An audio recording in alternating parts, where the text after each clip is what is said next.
Boomers. The other day, I did an interview with an author who wrote the book called The Way of the Satisfied Woman, Reclaiming Feminine Power. And I did the interview here on this channel, and I will refer you to that video at the bottom of the page. The author's name is Alana Kaivalya, and she has been a person who has studied feminine power for many for many years. So I enjoyed the interview very much, and I think you would too.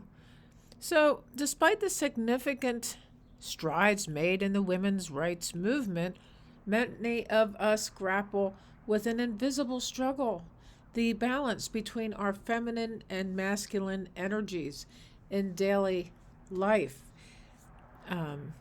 We were talking specifically about the state of our government right now, which seems to favor the very, very rich.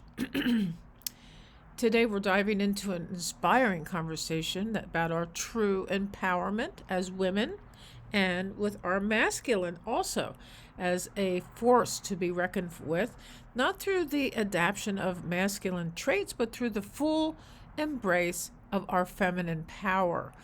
Joining me is Alana Kavaya, and in our conversation, we explored how women can reclaim their intuition, which is the most powerful thing we have, our emotional depth, which is endless, and innate wisdom to reshape our lives and the world around all of us. And for generations, women have been told that success means adapting masculine energy, climbing the ladder of success, being aggressive, competitive, and unemotional. And I have seen this in many of the women leaders I have encountered throughout my long, vast experience as a nurse.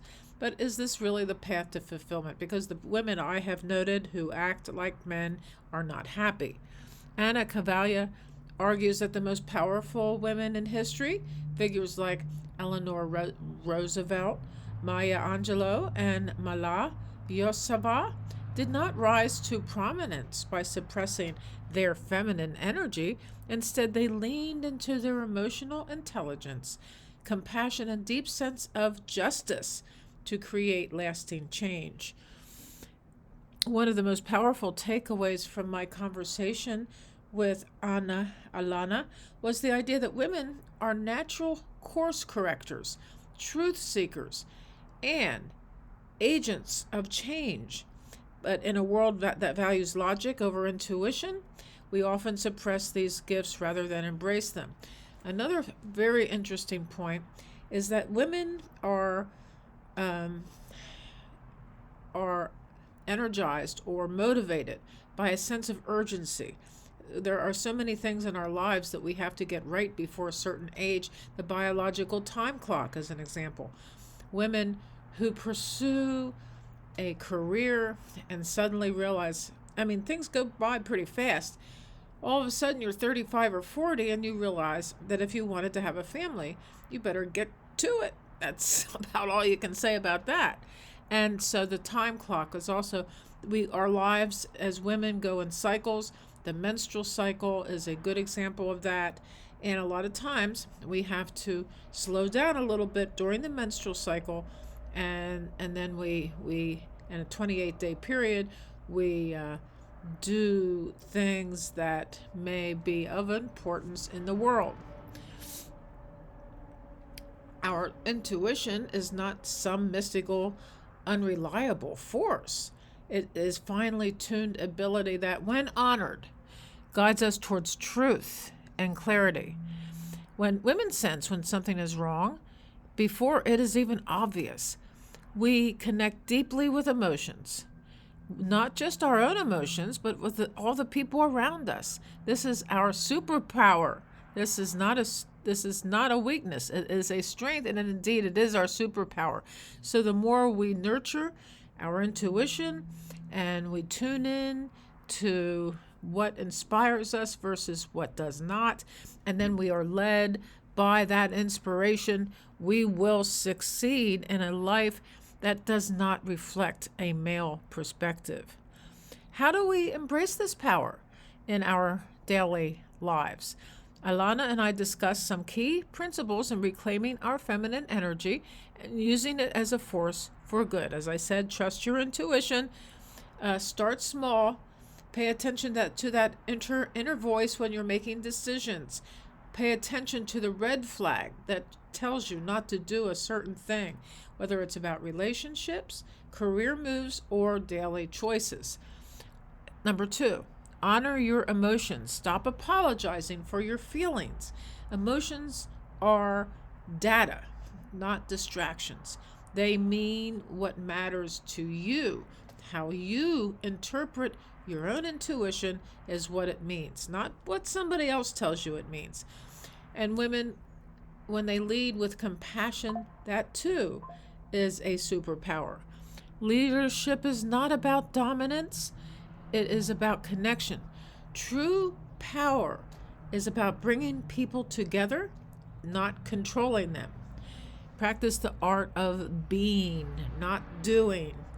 We live in a world obsessed with doing, but feminine energy thrives in stillness and presence.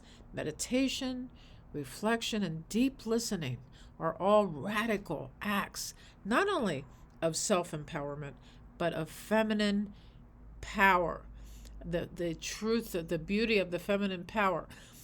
And I believe that we need to reclaim this feminine power in order to find our place in the world and not allowing the patriarchy to let us know what is expected of us. We make the claim for what is expected of us in our heart of hearts. The way of the satisfied woman is not about seeking validation from the outside world, from the men in our lives. Another thing we talked about was codependency versus interdependency. If you are in a relationship and you are constantly making sure you're treading on thin ice with the people around you, you need to change that dynamic, because codependency is a very deeply troubling way to live your life. So it's about coming home to ourselves, to the wisdom that has always been within us. As women, we are not here to prove our worth through struggle or prove our worth in the eyes of men. We are here to embody the deep power of our authentic selves. So the way of the satisfied woman is, I'll put again the link to the book in the description below, and it helps us to reflect what we may be suppressing in our lives, our feminine power, our feminine strengths. If this resonates with you, please comment below, like and subscribe. It's very important to do that so that my videos are being seen in the algorithms.